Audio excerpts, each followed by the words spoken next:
we'll come to you. We'll kick off with Sky. Hello. Talk to us about that Zubimendi guy. Is that something you've been teaching him on the training pitch? Certainly no. Zero credit for that. Incredible. The execution, the timing, the way he connects with the ball, and the way the ball travels in that trajectory. Certainly he's given us a lot of positive things. His presence, his authority on the pitch, the way he connects with the players, and that composure that he's having. If he starts to add assists and goals like this, then it's another dimension of a player. What did you make of Eze on his full debut for the club? Yeah, the new ones that they started, 5 of them today, really impressed with them. I think you can sense and feel that there are new relationships flourishing there that are going to give us different things. To become more unpredictable, Noni, I think it was exceptional as well. So we play a front three that we never played before. Good, the exposure of them, it was, in terms of the timings as well, exactly what they needed because they played a lot of minutes. And overall, very happy. James, ESPN? Mikel, considering the players you had out today and then obviously losing Martin early on and then to play like that still, does that sort of show the squad depth that you've worked on all summer to get is actually here and thriving already? Yeah, because if we wouldn't have done that, and as you said, with the injuries that we have, unfortunately, some of them very difficult to control, we would be in a very different place. And we knew that that was the standard, that's the standard of the other teams in the league in Europe, and you can see that. And very happy because it gives us options, it gives us the capacity as well to change game, it gives us the capacity to have freshness in the team, and now we have to make sure that everybody feels connected and important. Just check on Martin. Yeah. Presumably it's his shoulder, is it? Yeah, very similar. I don't know if it's exactly the same place, but very similar injury. He wasn't comfortable to continue. He's played 2 games with Norway. Unfortunately, he cannot carry on today. So we have to assess him with the doctors and see. But I'm sure he will try his best to be fit for Tuesday. Jordan, sorry?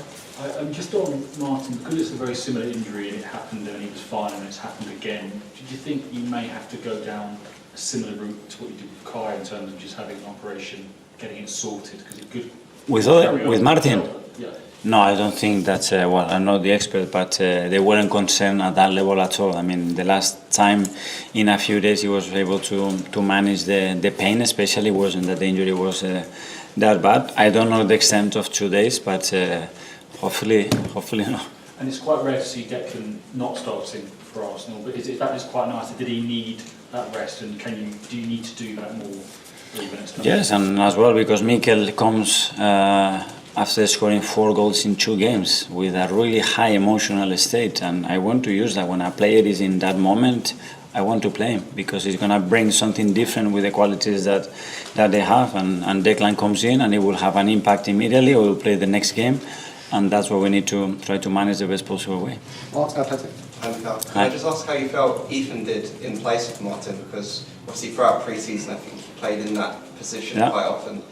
So how have you seen him kind of develop in that role over the past few months? Very good, different qualities, and you can sense, especially in the first time when he got the ball in certain areas, how comfortable he is to carry the ball straight away. The moment it's very close to the box, he's got one thing in his mind, which is the goal and nothing else. And that's great that we have different qualities within the same position. And again, against Leeds, I think it was the same thing. After 20 minutes, we have to get Martin out. He came on and did very well. And how's Saliba doing?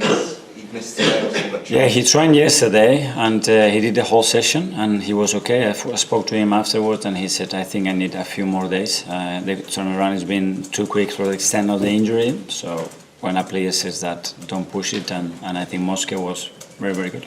Yes, Sam, Daily Mail? Hi, Mascara again played, as you say, played really well. How hard could he be pushing Saliba and Gabriel this season, or even season to come? Because, as you say, you just seen today and why he did it in Anfield. Very hard. He's going to push them, and this kid wants it a lot, and he's so willing to learn. He's got already some great qualities that fit very well any position that we want to use him in relation to the connections and the qualities of the other defenders. So let us see. And with so many defenders now, especially ones that are obviously pushing to start, how do you balance that? Because they obviously all want to play every week, so how do you try and... Well, we need 2 players per position. This is football, nothing different. Again, in the other teams, when you see the quality that they have, it's nothing new. It's just perform, be available as much as possible because we're going to need them. And in relation to the opponent, what we want to create, we will use certain players, certain qualities.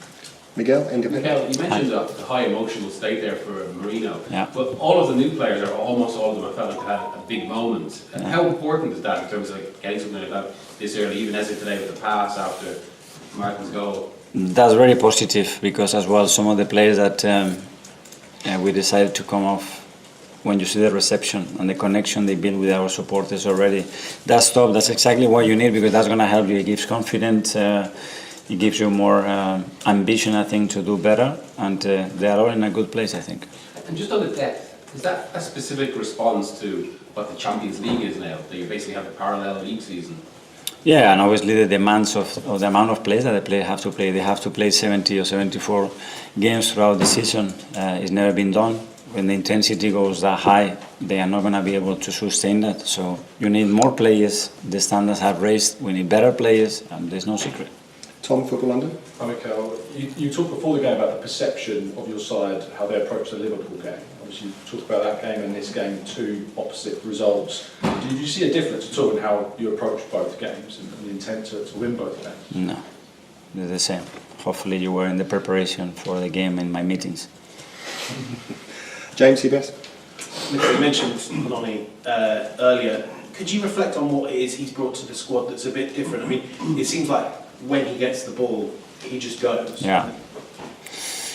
Yeah, a lot of courage. That's how I describe it. Obviously, a lot of quality, but a lot of courage. And we were about to sign him, and still there was that reaction around him. I spoke to him, and he was like, I go for it. I can't wait to put that shirt on and play for you guys. I said, wow, let's bring him. If I was convinced before, I'm more convinced now that he's going to do it. And yeah, I think he has such a power, such a capacity to repeat efforts, because to be able to do that physically, you have to have a different specimen, I think. And he's certainly that. But he's very skillful, very unpredictable. He's so willing to learn. And he brings joy, you know. Look at him, and he's always smiling. He's always trying things. He gets one wrong, he goes again, and that's what I love about the creative players, because you need that to be successful. Okay.